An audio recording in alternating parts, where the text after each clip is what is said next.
of Guruvar ka Gyaan. I am Adya Batra from the Vidyalaya. Here, we invite professionals of their respective fields to educate and impart knowledge about topics that have been prejudiced by society. Today, we will be hearing from a well known psychologist the causes and management of stress and anxiety. With over 11 years of experience under her belt, we present to you Dr. Komal Manshani, a renowned clinical psychologist based in Delhi. Her skills range from psychotherapy and clinical research to marital and family therapy. With a PhD in psychology, Dr. Manchani has also authored many journals, books, and articles. It is an honor to have among us a woman so compassionate and professional in what she does. Dr. Manchani, you have the floor. Thank you so much for the warm welcome, and thank you all for joining in, whoever has tuned in today. Um, like Adya was just telling us, we will be talking about stress and anxiety. Now, these are terms which we all have heard so commonly, but often we are not really aware of what they mean. So I'll start with a brief explanation about what is stress. Let's take up stress first. So stress kya hota hai? So we keep hearing this word that I'm stressed. We keep using it. So basically, what is stress? It is a state of tension that arises when you experiences some demands from the environment. These can be from the external environment or from inside of yourself also. And the important thing here is that they can be real demands or they can be perceived threats. So for example, I am thinking that, oh, I will not be able to do this today. That is a perceived threat, so it's a stress for me. It's created in my own mind, it's internal. Or it can also be real, or my car meets with an accident on the road. That's a real stress which happens. So stress is a normal part of life. We all experience it all the time. However, we experience it more when there are changes in life. Now changes can be you know uh, in terms of life stages, which means adolescence can bring in its own stressors. When you're a young adult or when you get married, it's a different kind of stress. Parenthood will bring in another kind of stress. Aging or senior adults will face different kind of stressors. So during the normal course of different age groups, stress can happen. Also, stress can also happen because of major life changes, for example, injuries or accidents, shifting of homes, or death of a loved one, divorce, pregnancy, starting with college suddenly. So all day-to-day things which can cause us stress.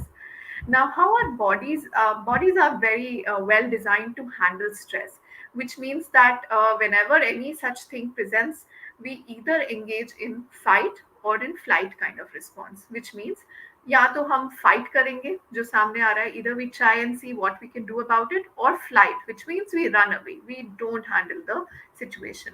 So there is no right or wrong here, both are equally good ways. It depends on the situation, what is more relevant.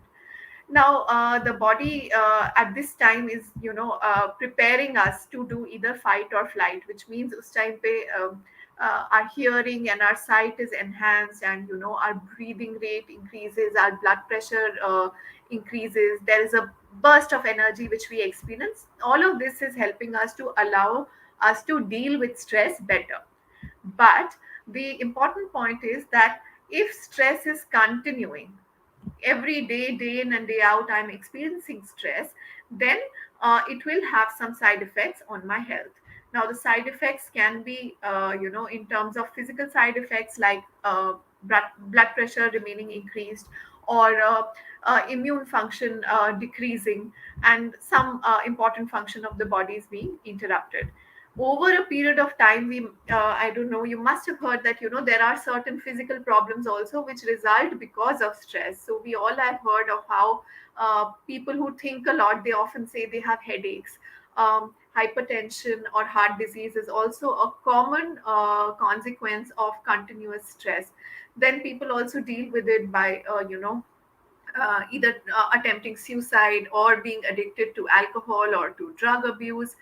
It can also lead to certain other psychological issues which can come out in the form of depression, also in the form of anxiety, which is the second part of our topic today. So what we are essentially saying is that stress is happening day to day. When it becomes prolonged and over a period of time, this can result in anxiety along with other things. Now, what can we do to prevent this? So, one is we try and see what is the stressor that can actually be fixed. If I'm really worried about traffic, so what can I do? I can probably start early from my home to reach office timely. That's something which I can fix so that it doesn't stress me out. The other point is that I accept the inevitable. So, for example, I am stuck in traffic. Now I have to really accept it. There is no other way that I can do anything else about it. So, I might as well accept it. And so, some stressors can be avoided, right? However, some stressors cannot be avoided. So, we have to make the distinction between the two and see what is it that you can avoid, and if it is unavoidable, then how do you really deal with it, right? So if I am stuck in traffic, I have two options. I can say that I can yell at the driver, or say that this person is an idiot, the one who is driving in front of me. I can get irritated, or I can just say that, okay, I can't do much about this situation. Maybe I'll just listen to music right now, or I'll just call up my friend and catch up with her. So that's also another way to interpret the very same situation. So that's something which is staying positive can be helpful for us in that way. Now, what else can be done in a stressful situation is also that you protect yourself from stress, which means that before the stressor is coming to me, can I do something with my body to make it uh, easier for the body to deal with the stress which is going to come on? Because I know stress is going to come in every single day of my life in some form or the other, in some proportion or the other. So can I prepare my body so that it is able to respond better to stress, so that I'm able to relax more? So some of the techniques which can be used, which are preventive, um, and which are helping us in protecting ourselves, are: one is exercise. So exercise is something which I recommend very, very strongly to everybody for the immense psychological benefits that it has.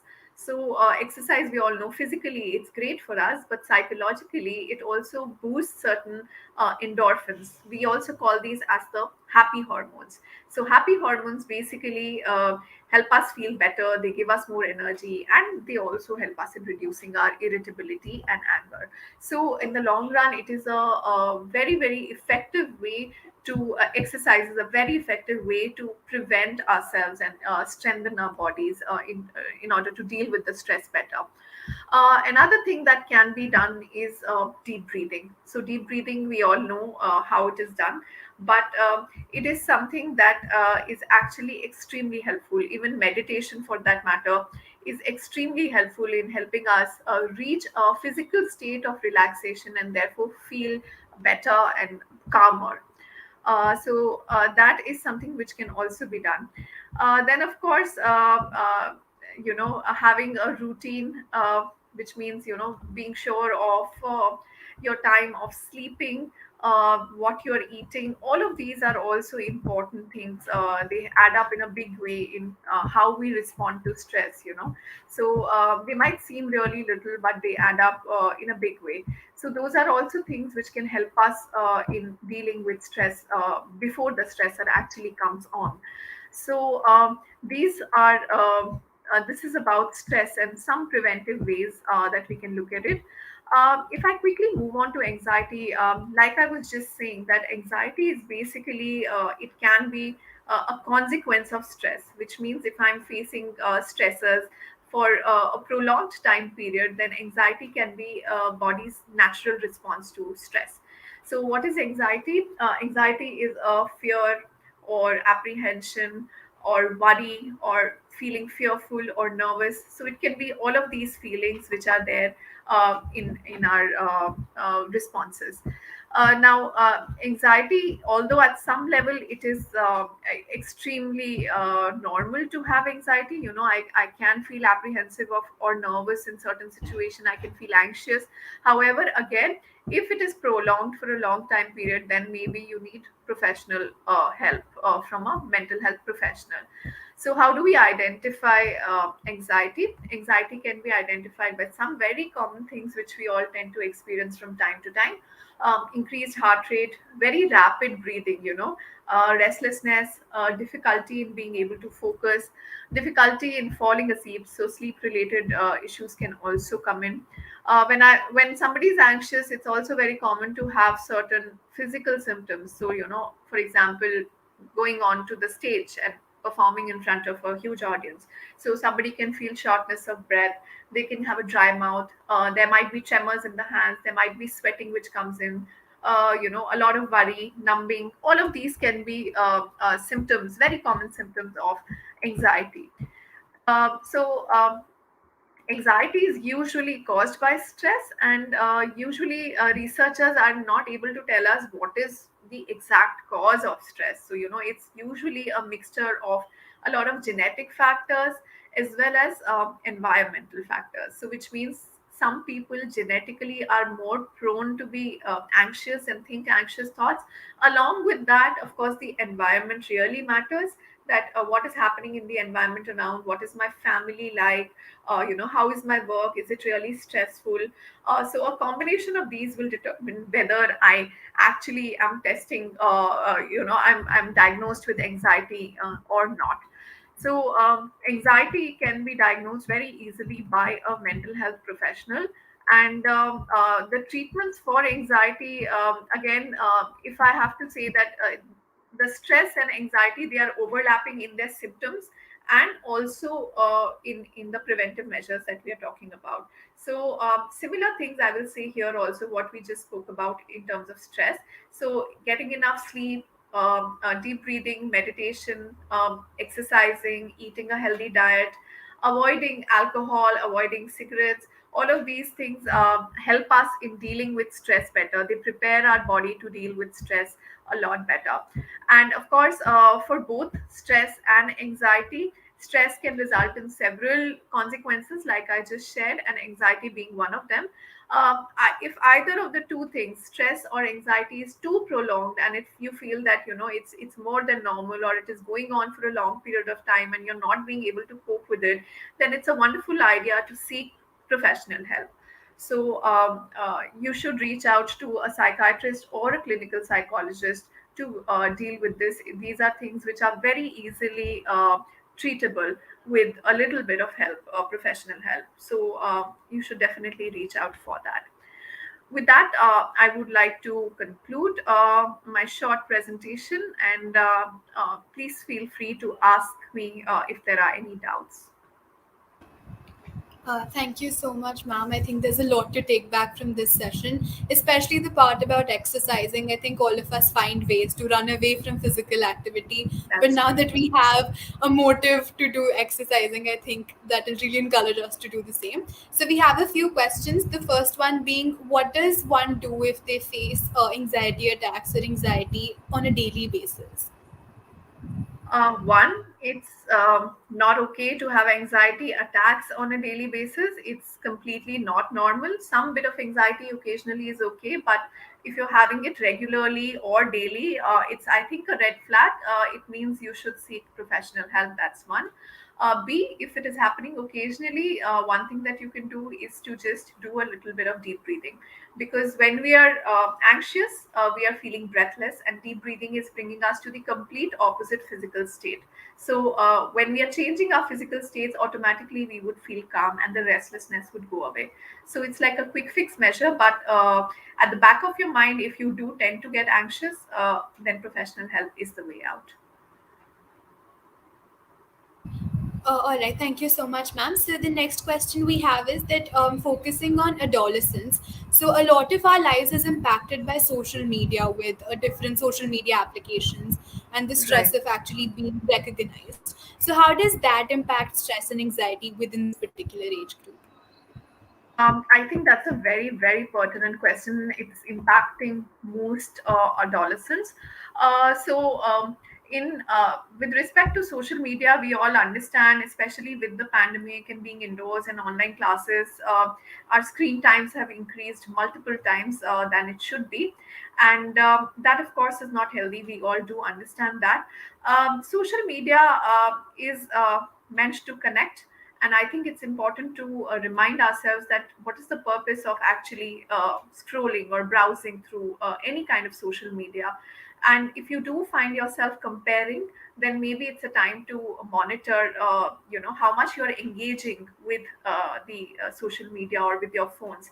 So it's a good idea to have some boundary setting for yourself, or you can ask somebody to also help you. Your friends can help you. There are apps which can limit your time, that this is the time that is reasonable, and I can only engage myself on Instagram for like an hour a day, and beyond that I don't want to do it. So I can put in an app, I can ask my friends or family members to do it. Or of course, if you're self motivated, it's a good idea to stop and see, if you are going beyond connecting and sharing with your friends, and if it is leading to comparisons, because the long term consequences can be quite harmful in terms of decreasing your self esteem and confidence. So because there's a lot of comparison or feeling worthless, so all of those are not helpful, and it's a good idea then to just monitor the time limit.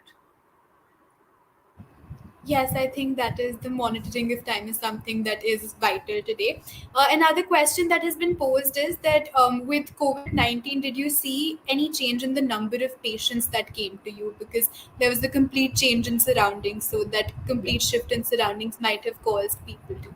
Absolutely, absolutely. I have actually seen the numbers increase manifold, especially I would say with children and adolescents. So not so much with adults, but with children and adolescents, I think a lot of their regular lives were taken away. No going to school or college, not meeting friends, not going out to play. So essential parts of their lives were missing, and being confined indoors. With that much energy and that much to share with their friends, it was all very limited for them. So I did see a lot of change in the numbers, a lot of increase in children and adolescent cases. A lot of them also dealing with anxiety more than anything else, because of the uncertainty which was there, about when we'll go out, or when will I meet my friend, will I be able to celebrate my birthday. Very small things like that, but leading to anxiety in different forms. So yeah, definitely. That was quite insightful, ma'am. And another question that even I relate to a lot is that a taboo is attached with mental health well being, especially in our society. So, some of us as children, we feel fearful to actually go to our parents and talk about how we're feeling. So, is there any suggestion that you have that adolescents can connect to the adults about a thing like mental health? Sure. Again, extremely significant and relevant, I think.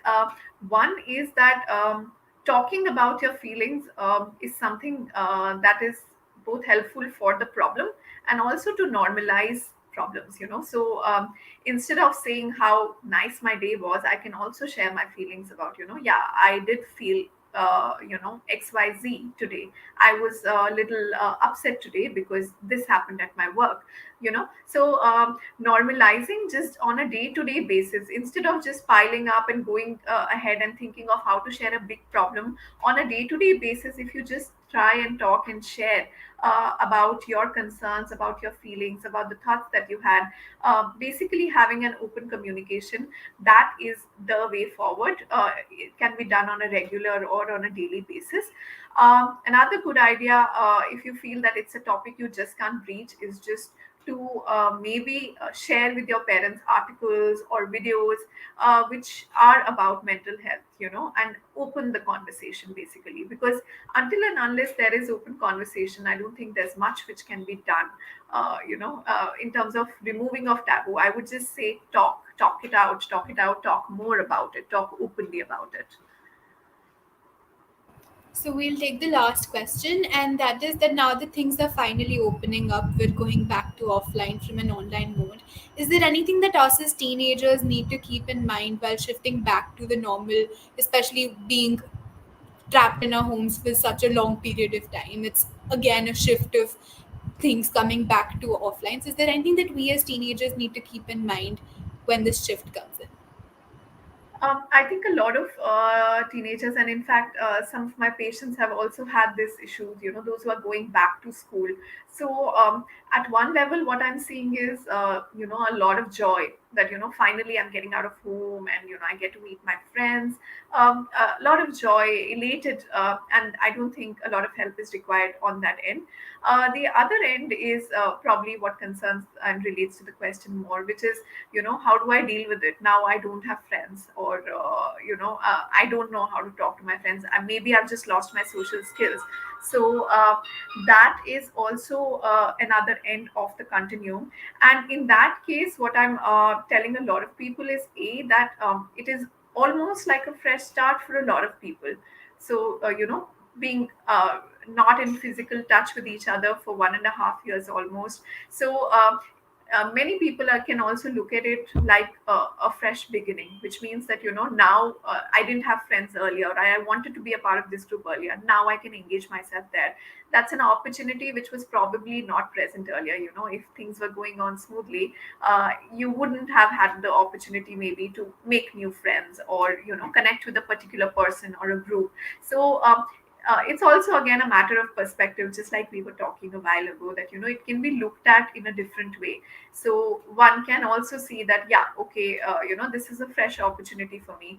And if you still feel uneasy, it's a good idea to maybe take it forward in a step by step manner, which means that if you're really apprehensive about meeting a big group, maybe speak to two people and meet them first, and then ease yourself into the situation gradually before you actually spend time with a bigger group of people, if that is an apprehension at all. So you can start with people you are comfortable with, and then move on to more unfamiliar people or acquaintances.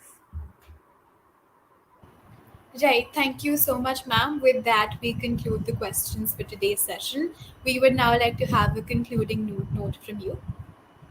Sure. So I think what we discussed today was extremely relevant, and what we all, regardless of age range, or what we do in life, I think we all face anxiety and stress, on and off at least, if not more. And I hope that our talk today is opening doors for communication. It's not something which was very inclusive. We had a very short session, so we were not. It's not very comprehensive, but I hope we had an overview, and I hope it can open doors for communication. It can bring in more awareness, and of course, to recognize that yes, beyond a point, some of these things are not okay, and that help is available. It's very important to know that you don't have to do this by yourself. There is some professional available near you, so please feel free to approach, and don't continue to suffer endlessly for no reason.